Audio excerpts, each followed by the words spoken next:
जहां उनके सांसद हारे हैं, वहीं देश के प्रधानमंत्री जी भी वोटों से हारे हैं।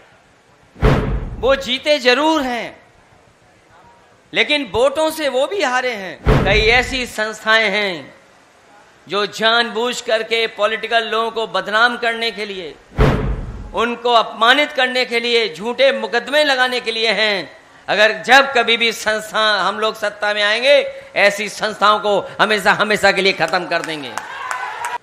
ऐसा अन्याय कि एक मुख्यमंत्री जो जनता के लिए काम कर रहा था, केवल अपने पॉलिटिकल स्वार्थ के लिए उन्होंने अन्याय किया है। केवल एक संदेश देने के लिए कि वो कितने ताकतवर हैं। उन्हीं ताकतवर लोगों को मैं कहना चाहता हूं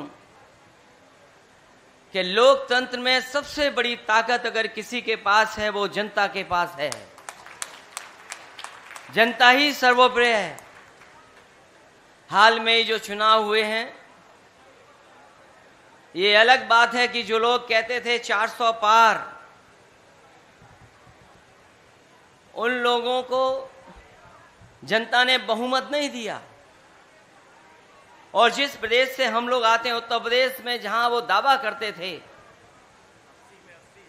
कि 80 में 80 सीटें जीत जाएंगे, लेकिन उत्तर प्रदेश की जनता का मैं धन्यवाद देता हूं, उन्होंने न केवल भारतीय जनता पार्टी को हराया है, बल्कि अपना फैसला समाजवादी पार्टी और इंडिया गठबंधन के पक्ष में देकर के उन्होंने भारतीय जनता पार्टी की बहुमत की सरकार को भी रोकने का काम किया। जहां उनके सांसद हारे हैं, वहीं देश के प्रधानमंत्री जी भी वोटों से हारे हैं। वो जीते जरूर हैं, लेकिन वोटों से वो भी हारे हैं।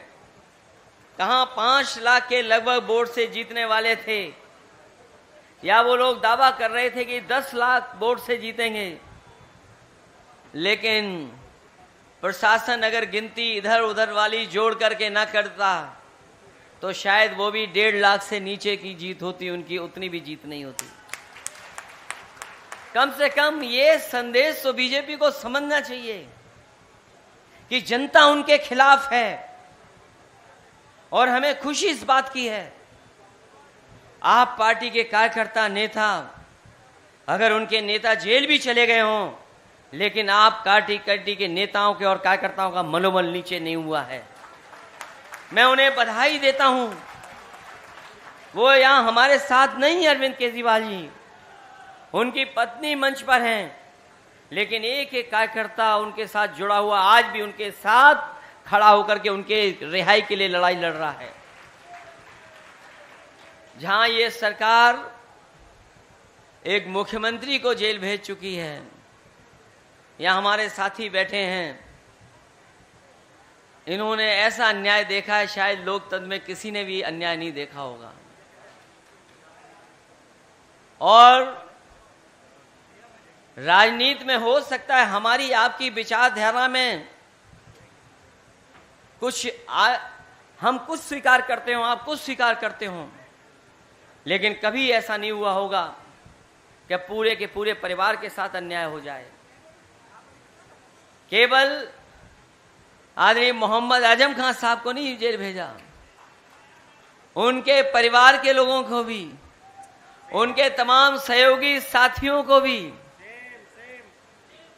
यहां पर मुझे दिखाई दे रहा है जिन पर झूठे मुकदमे लगे हैं, कुछ दिन वो भी जेल हो आए, लेकिन वो डरने वालों में से नहीं है।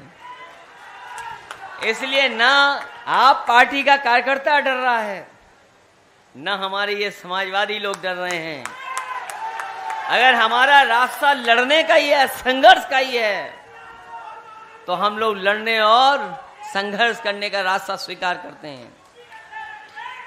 उनके स्वास्थ्य को लेकर के अरविंद केजरीवाल जी को जो चिंता है, जहां कार्यकर्ताओं को चिंता है, उनके परिवार और उनकी पत्नी को चिंता है, उतनी ही चिंता हम सबको है कि उनका स्वास्थ्य देखते हुए और एक मुख्यमंत्री को केवल पॉलिटिकल स्कोर अपना बेहतर बनाने के लिए अन्याय हुआ है। उनके खिलाफ जितने मुकदमे हैं सब खत्म होने चाहिए, उन्हें जेल से रिहा होना चाहिए।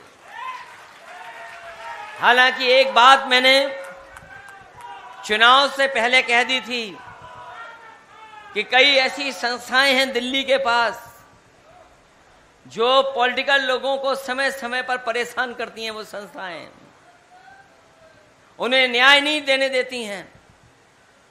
मैंने हालांकि वो कहा था एक सीनियर जर्नलिस्ट से, उन्होंने अखबार में भी छाप दिया था, कई ऐसी संस्थाएं हैं जो जानबूझ करके पॉलिटिकल लोगों को बदनाम करने के लिए, उनको अपमानित करने के लिए, झूठे मुकदमे लगाने के लिए हैं। अगर जब कभी भी संस्था हम लोग सत्ता में आएंगे, ऐसी संस्थाओं को हमेशा हमेशा के लिए खत्म कर देंगे।